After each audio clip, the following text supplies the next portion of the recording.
دوسری آیت مبارکہ اور احادیث مبارکہ کی میں نے تلاوت کی جس کا تعلق پردے سے ہے۔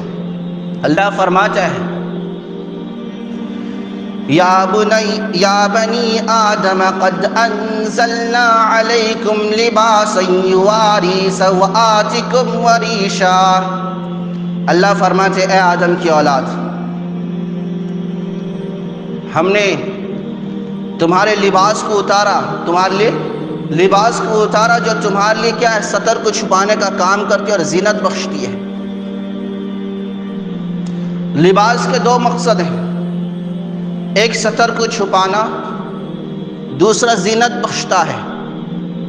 لباس سے انسان خوبصورت نظر آتا ہے، لیکن آج لباس کا پہلا مقصد فوت ہو چکا۔ انسان سطر کو نہیں چھپاتا،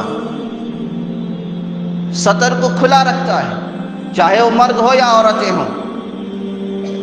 مرد کا سطر ناف کے اوپر سے لے کے گھٹنے کے نیچے تک، آنٹوں کے نیچے تک ہے۔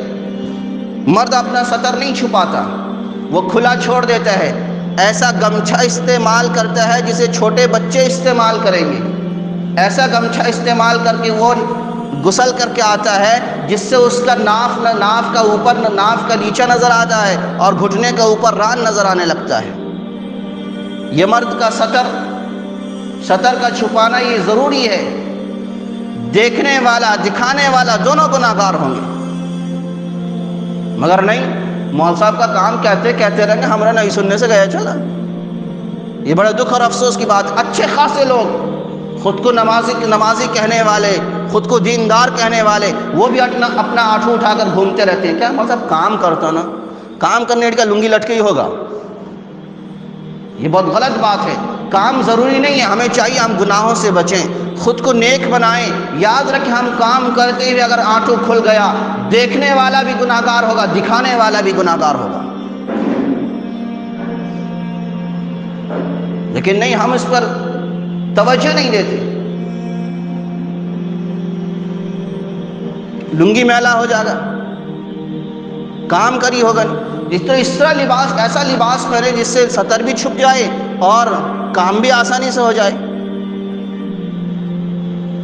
یاد رکھیں کسی بھی گناہ کو چھوٹا نہ سمجھیں، کسی بھی گناہ کو چھوٹا نہ سمجھیں اور کسی بھی نیکی کو چھوٹا نہ سمجھیں۔ چھوٹا سا چھوٹا گناہ بھی ہمارے لیے ہلاکت کا ذریعہ بن جائے گا اور چھوٹے سے چھوٹا نیکی بھی ہمارے لیے نجات کا ذریعہ بن جائے گا۔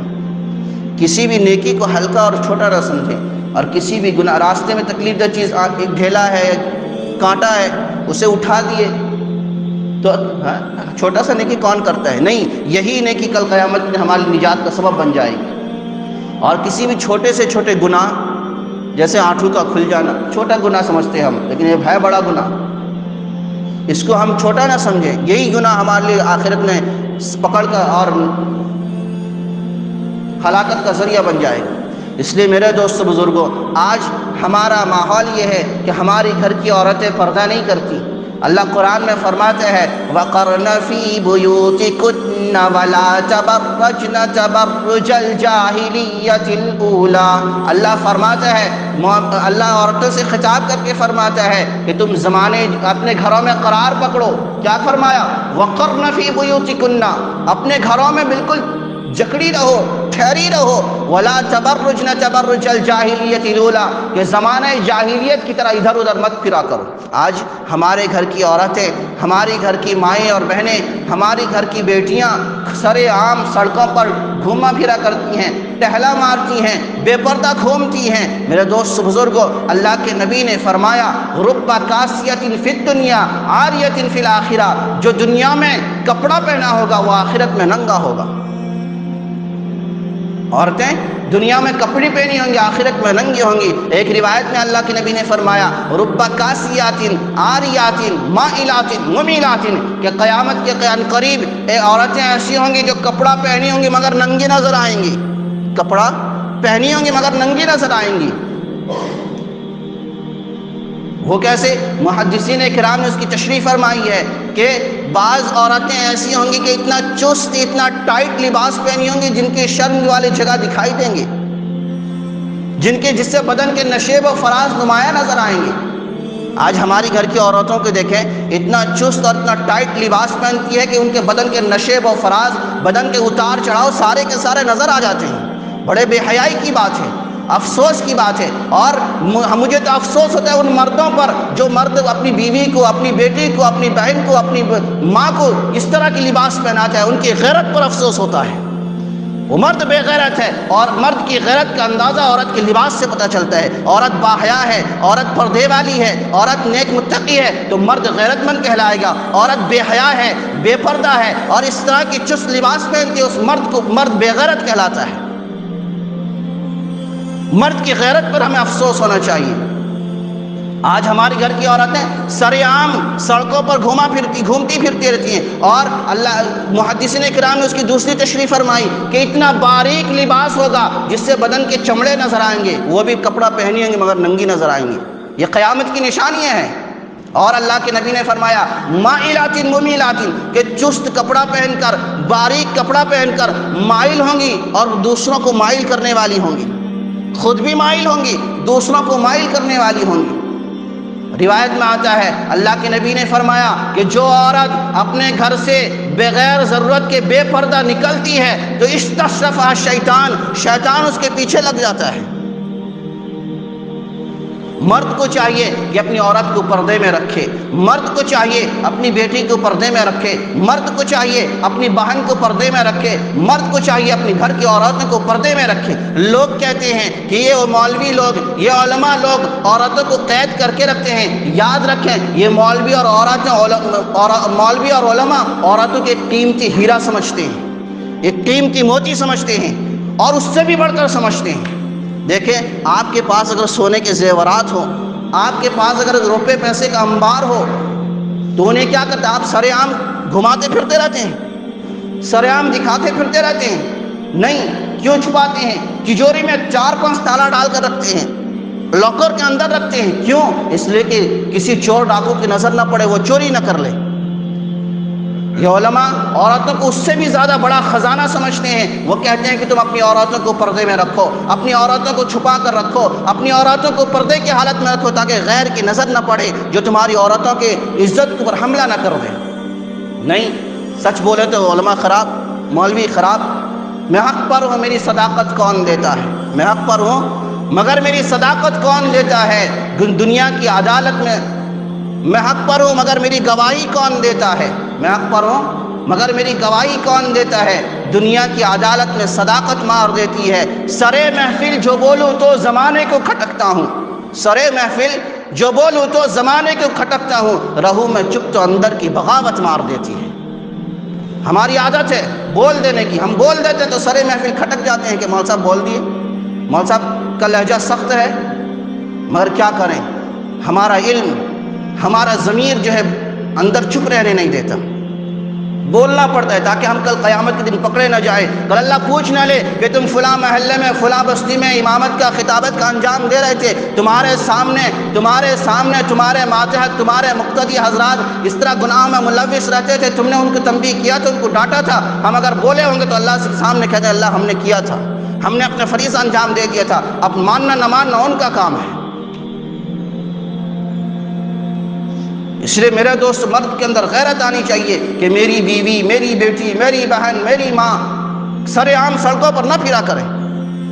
ایک مرد سے میں نے کہا، ایک بندے سے میں نے کہا کہ تمہاری بیوی جو ہے چست لباس پہن کر سرے عام سڑکوں میں گھوما کرتی ہے، تو وہ مرد اتنا بے غیرت ہے، وہ جا کر بیوی سے کہا تو بیوی کہتی کس کی زبان بول کے آتے ہو؟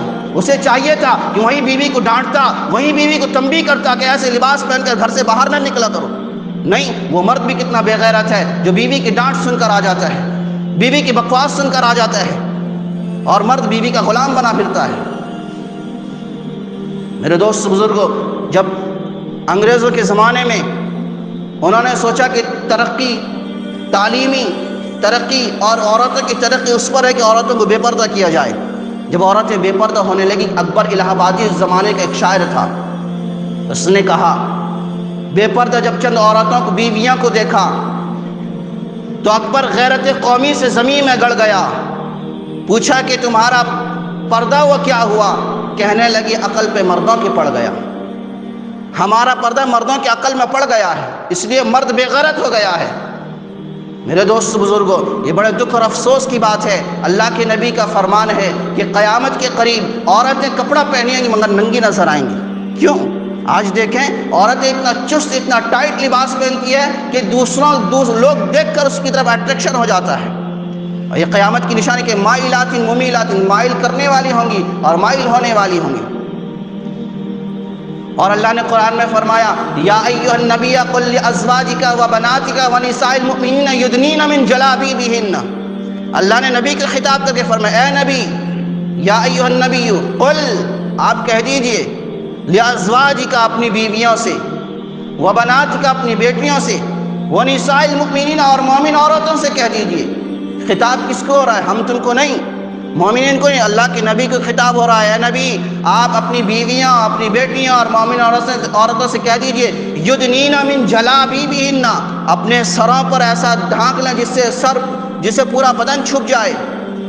جلابیب جلباب کا جمع ہے، وہ ایسا لباس ہے جس سے سر سے لے کر پیر تک پورا چھپ جائے، ڈھک جائے، اور وہ بغیر سلا ہوا رہتا ہے۔ آج کل جو برقع ہے، برقع سلا ہوا ہے، اور جلباب یہ بغیر سلا ہوا کپڑا ہے جس سے پورا بدن چھپ جائے۔ اور عورت پوری کی پوری چھپانے کی چیز ہے، عورت کوئی دکھانے کی چیز، کو کوئی شو پیش نہیں ہے کہ ہم راستے میں کھڑا کر دیں، چوراہے پر بیٹھ جائیں، بیٹھ کے دکھاتی رہیں اپنے آپ کو، کوئی شو پیس نہیں ہے۔ عورت کا معنی ہی پردہ ہے، عورت چیز ہی چھپانے کی ہے۔ لیکن نہیں، ہماری گھر کی عورتیں بے حیا پھرتی رہتی ہیں، اس سے جو ہے رحمت کے فرشتے بھی نہیں آتے۔ ایک مرتبہ حضرت خدیجہ الکبریٰ رضی اللہ عنہا اللہ کے نبی سے پوچھی یا رسول اللہ جب جبرائیل امین آئے تو مجھے اطلاع کر دینا۔ جب جبرائیل آئے تو حضرت خدیجہ کے سر پہ کپڑا تھا، حضرت جبرائیل آئے تو اللہ کے نبی کے چہرے میں خوشی کے آثار ہو گیا اور کہا کہ خدیجہ وہ دیکھو جبرائیل۔ حضرت خدیجہ پوچھی کہاں؟ جب اللہ کے نبی کے چہرہ خوش تھا تو اسی اسنا میں حضرت خدیجہ سر سے کپڑا نیچے سرکا لیا، نیچے گرا لیا، تو دیکھا نبی کے چہرے کو دیکھا، نبی کے چہرے کے خوشی اڑ گئی، نبی کے چہرے سے خوشی غائب ہو گئی۔ تو پوچھا یا رسول اللہ کیا بات ہے، ابھی تو آپ خوش تھے، ابھی آپ کے چہرے کی خوشی کہاں چلی گئی؟ تو اللہ کے نبی نے فرمایا خدیجہ ابھی حضرت جبرائیل یہاں دکھائی دیتے، ابھی پتہ نہیں کہاں غائب ہو گئے۔ تو کہنے لگی یا رسول اللہ بات یہ ہے جب جبرائیل امین آئے تھے تو میرے سر پہ دوپٹہ تھا، تو اس وقت آپ دیکھے آپ کے چہرے پر خوشی تھی، تو جب آپ نے کہا کہ وہ دیکھو جبرائیل، تو میں نے اپنے سر سے دوپٹے کو گرا لیا تو وہ فرشتہ حضرت جبرائیل امین چلے گئے۔ سر سے اگر دوپٹہ گرتا ہے تو رحمت کے فرشتے داخل نہیں ہوتے، ہم سر عام پھرتے رہیں تو کہاں سے ہمارے اوپر رحمتوں کا نزول ہوگا؟ میرے دوست بزرگوں، اتنا چست لباس پہنتے، اور پتہ نہیں آج کل جو برقع نکلتے وہ برقع بھی اتنا چست ہوتا ہے کہ اس کو بھی اور ایک برقع کی ضرورت پڑ جاتی ہے۔ اور برقع جو ہوتا ہے زرق برق بھڑکیلا برقع، جسے پہن کر عورتیں بازار میں نکلتی ہیں تو اسے مرد دیکھ کر وہ بھی اٹریکشن ہو جاتا ہے۔ اس طرح برقع پہننا ناجائز اور حرام ہے، اس طرح چست لباس اور چست برقع پہننا بھی منع ہے۔ لیکن نہیں، مرد بے غیرت عورتوں کو برقع پہناتا ہے تو اتنا چست برقع پہنا کے بازار بھیجتا ہے۔ پھر سب سے پہلی بات تو عورتوں کو بازار جانی ہی نہیں چاہیے۔ جب ضرورت ہے، ضرورت کے سامان لانا ہے، مرد کو کہے، مرد لا کے سامان دے دے گا۔ اتنی سخت، اتنی شدت کی ضرورت پڑ جائے جسے عورت کو جانا ضروری ہے، اس حالت میں اگر نکلے تو اپنے آپ کو پورا کا پورا چھپا کر نکلے، یہ حکم ہے شریعت کا۔ مگر نہیں، ہم تو بازاروں کو بالکل بازاروں کو سیر و تفریح کا اڈا بنا لیا ہے، دکانوں میں بیٹھ کر گپیں ہانکتے رہتی ہیں، بازاروں میں سیر و تفریح کرتی رہتی ہیں۔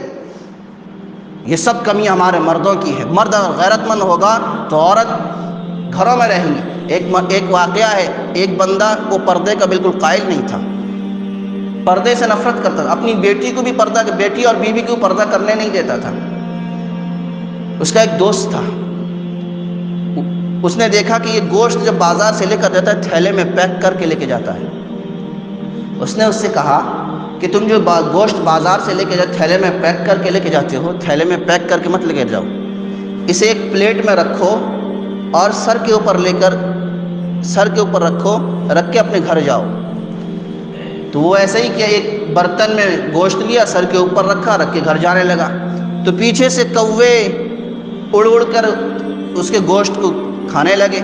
اور جو گوشت نیچے گرتا ہے وہ کتے نوچ کر کھا لیتے ہیں۔ گھر پہنچتے پہنچتے اس کے برتن کا گوشت ہی ختم ہو گیا۔ تو اس کے دوست نے سمجھایا کہ دیکھو، جس گوشت کو تم تھیلے میں لے کر جا رہے تھے وہ گوشت تمہارا محفوظ رہتا تھا، اور گوشت کو تم سر عام کھول کر لے کر گئے، اس سے کوے کتے اس کو نوچ نوچ کر کھانے لگے۔ ایسے ہی تمہاری گھر کی عورتیں اگر کھلے عام پھرتی رہیں گی تو عزت کے لٹیرے تمہاری عورتوں کی عزت کو، ان کی آبرو کو نوچ نوچ کر کھانے لگیں گے۔ تمہیں چاہیے کہ اپنی عورت کو پردے میں رکھو۔ وہ عورت پردے میں رہے گی تو غیروں کی نظر سے، غیروں کی عزت سے محفوظ رہے گی۔ تو اس کی بات سمجھ میں آ گئی، عقل مند تھا شاید کہ بات اس کی سمجھ میں آ گئی، تو وہ اپنی عورتوں کو پردے میں رکھنے لگا۔ آج ہم بیوقوف ہیں، مرد بے غیرت ہے، اپنی عورتوں کو پردے میں رکھنا نہیں چاہتا۔ وہ کہتا ہے میری عورت کو اللہ نے خوبصورتی دیا ہے، جسم و جسامت دیا ہے، تو خوبصورتی دینے کا مطلب یہ نہیں کہ ہم اسے دکھاتی پھریں، جسم و جسامت دینے کا مطلب یہ نہیں کہ ہم اسے دکھاتی پھریں، غیروں کی نظر کے سامنے لے کر آ جائیں۔ یہ بڑے دکھ اور افسوس کی بات ہے۔ یاد رکھیں، پتہ نہیں کل قیامت میں ہمارا حشر کیا ہوگا۔ یاد رکھیں، جو اللہ خوبصورتی دینا جانتا ہے وہ خوبصورتی کو چھیننا جانتا ہے۔ جو اللہ جسم و جسامت دینا جانتا ہے وہ جسم و جسامت کو چھیننا بھی جانتا ہے۔ اس لیے اس بات سے پرہیز رکھیں